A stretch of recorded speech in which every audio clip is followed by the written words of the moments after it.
Ensemble sur la route de la santé, le podcast qui explore les initiatives en faveur du transport médical partagé. Bonjour à toutes et à tous et bienvenue dans ce nouvel épisode de notre podcast Ensemble sur la route de la santé.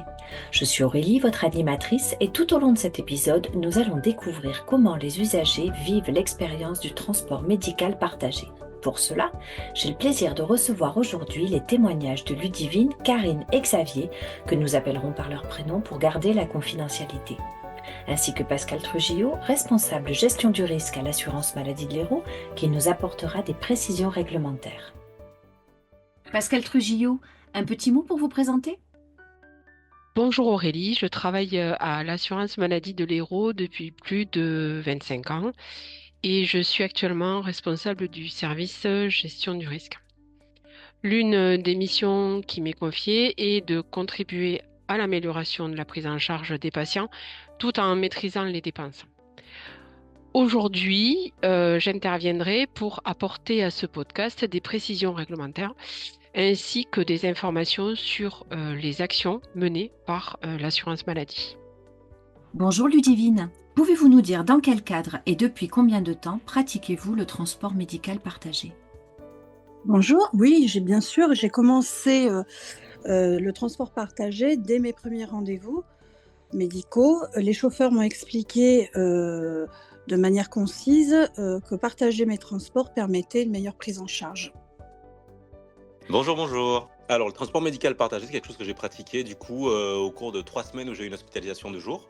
Et j'avais affaire donc à des VSL et chauffeurs de taxi des fois, le matin et le soir, donc tous les jours, durant cette période. J'ai eu recours au transport médical partagé en tant qu'accompagnatrice de mon fils mineur pour ses soins depuis un an environ. Et comment cela vous a-t-il été proposé par le transporteur ? Simplement, les transporteurs m'ont proposé les transports en m'indiquant que ça me permettait de respecter mes horaires de mes rendez-vous. D'accord. Eh bien, un soir, lors d'un retour, le transporteur m'a demandé si cela ne me dérangeait pas qu'une autre personne soit transportée avec nous.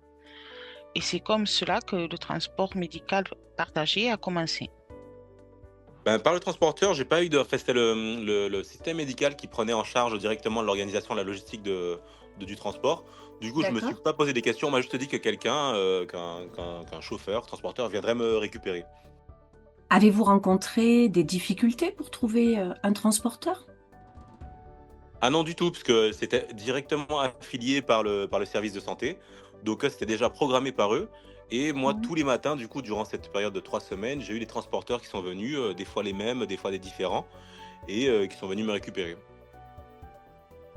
Non, je fais toujours appel au même transporteur depuis le début des soins de mon fils et celui-ci est assez disponible dans la mesure où je le préviens à l'avance. Au début de la maladie, effectivement, j'ai rencontré des difficultés. Ça a été un petit peu le parcours du combattant même.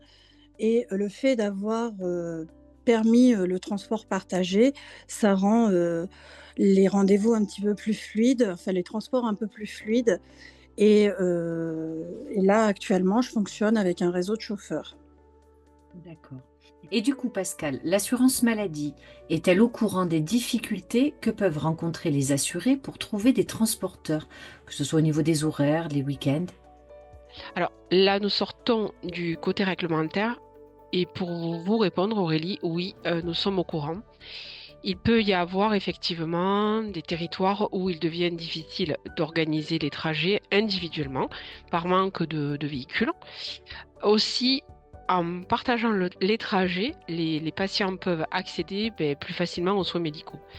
Alors, nous essayons d'agir et nous avons par exemple sensibilisé les établissements, notamment les centres de dialyse, sur le cas des trajets réguliers pour que les rendez-vous soient pris en fonction du lieu de résidence des patients et faciliter du coup l'organisation du transport partagé par les transporteurs. Alors justement, existe-t-il un profil de patient spécifique au transport partagé ? Non.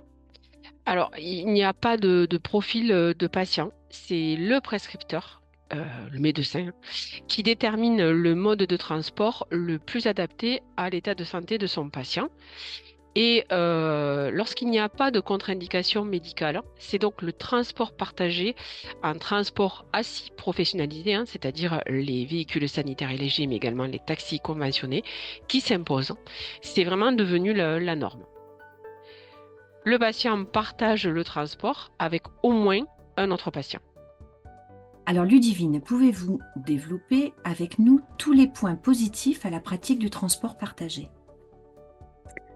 Ben oui, bien sûr, à l'heure de la promotion de l'environnement, bien, on va parler de l'empreinte carbone, ça la limite lorsqu'on. Je pense aussi que ça peut réduire le coût du transport. Et puis, enfin, j'ai pu en faire de belles rencontres lors de certains trajets.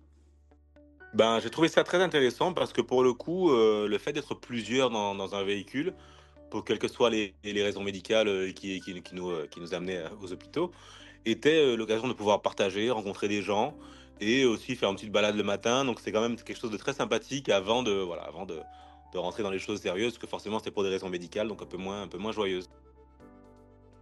Avez-vous relevé des points négatifs à la pratique du transport partagé? Des points négatifs, pas du tout, parce que c'était quand même bien géré. Il y a eu des fois, comme ça peut arriver, forcément, le seul inconvénient quand il y a plusieurs personnes à récupérer, ça peut être sur le timing, qui dépend de la circulation, qui dépend de ces choses-là, parce qu'il faut passer chercher Monsieur X, Madame Y à droite, à gauche. Mais Bien bon, sûr. c'est pas grave, on le prend très bien, on attend quand il faut attendre, et bon, dans tous les cas, ça reste un petit moment agréable le matin, quoi, et le soir au retour. Le seul point négatif que je pourrais relever, c'est le temps du trajet qui est parfois plus long, mais cela reste raisonnable. Le transporteur essaie à chaque fois de réduire au maximum ces délais et faire au mieux pour tous. Alors, je voudrais préciser que l'avenant 11 à la Convention nationale des transporteurs sanitaires fixe les conditions de réalisation des transports partagés. En effet, un détour de 10 km maximum est autorisé pour un transport partagé de 2 patients et de 20 km au maximum pour 3 patients. Il faut savoir que la majorité des véhicules sanitaires sont géolocalisés, ce qui leur permet de regrouper les trajets de manière plus efficace pour justement minimiser les détours. Alors, pour échanger avec les transporteurs, je sais qu'ils s'efforcent le plus possible de respecter les heures de rendez-vous. Je précise que la convention des artisans de taxi prévoit elle aussi la promotion du transport partagé auprès des usagers. C'est vraiment une pratique qui doit être développée par l'ensemble des transporteurs qui réalisent des trajets médicaux. Alors Pascal, une question pour vous. Quel constat fait l'assurance maladie sur la pratique du transport partagé? En 2023, pour l'Occitanie, sur le nombre total de transports en véhicules sanitaires et légers, seulement 17% ont été partagés. Cela signifie que nous avons encore de gros progrès à faire, mais que du coup, ce qui est encourageant, c'est que 8 Français sur 10 se disent prêts à utiliser ce type de transport. L'assurance maladie, elle s'est fixée comme objectif de voir évoluer donc le taux de transport partagé à 45% en 2025 et à plus de 50% en 2026. Alors y a-t-il par ailleurs des mesures incitatives de prévues? Versant usager, pour les inciter à utiliser ce mode de transport, un décret qui définit les conditions de mise en œuvre du transport partagé est paru le 28 février 2025. Celui-ci prévoit l'obligation de l'avance des frais du transport pour les personnes qui refusent le transport partagé. Nous consacrerons prochainement un épisode spécifique à sa présentation. Versant transporteur, l'avenant 10 à la Convention nationale des transporteurs sanitaires a mis en œuvre un dispositif de bonus-malus pour les inciter à développer la pratique du transport partagé qui a été mis en œuvre lors de la parution de l'avenant 11. Alors, qu'est-ce que c'est? Sans rentrer dans le détail des calculs, le bonus, c'est reverser un montant d'économie à ceux qui progressent dans la pratique du transport partagé. Et à l'inverse, le malus, c'est pénaliser les entreprises qui n'en réalisent pas suffisamment. À présent, parlons facturation des transports partagés. Pouvez-vous nous dire comment ça se passe exactement? En cas de transport simultané de plusieurs malades, une facture doit être établie pour chacun d'eux. La facture doit comporter le prix du transport qui correspond à la distance effectivement parcourue. Un abattement s'applique sur la totalité de chaque facture. Pour les transporteurs sanitaires, les abattements varient en fonction de certains critères, comme par exemple la géolocalisation et le mode de transport.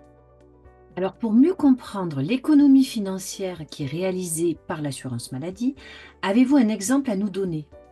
Oui, je vais prendre l'exemple d'un transport aller qui est réalisé par un véhicule sanitaire léger et qui partirait par exemple de Béziers pour aller à Montpellier, soit 71 km.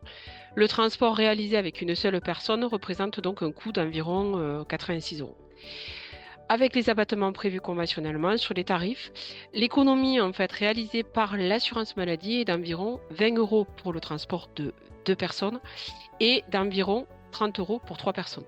Donc avec le volume de transport remboursé tous les ans, eh bien, cela représente quand même une économie importante. Avez-vous une anecdote à partager sur le transport partagé avec les auditeurs? Une anecdote, oui, j'en ai quelques-unes, mais déjà, c'est marrant parce que ça a été l'opportunité pour moi de rencontrer des gens avec qui j'ai pu échanger sur des sujets professionnels, concernant mon activité. Et du coup, ça m'a même créé du réseau et du business. Donc voilà, une anecdote plutôt intéressante. Ça m'a permis quand même ouais, de découvrir, de développer. Je n'ai pas d'anecdote en particulier. Les échanges avec le transporteur ou les autres passagers sont toujours sympathiques et agréables. Avez-vous des améliorations à proposer par rapport à votre expérience personnelle du transport partagé?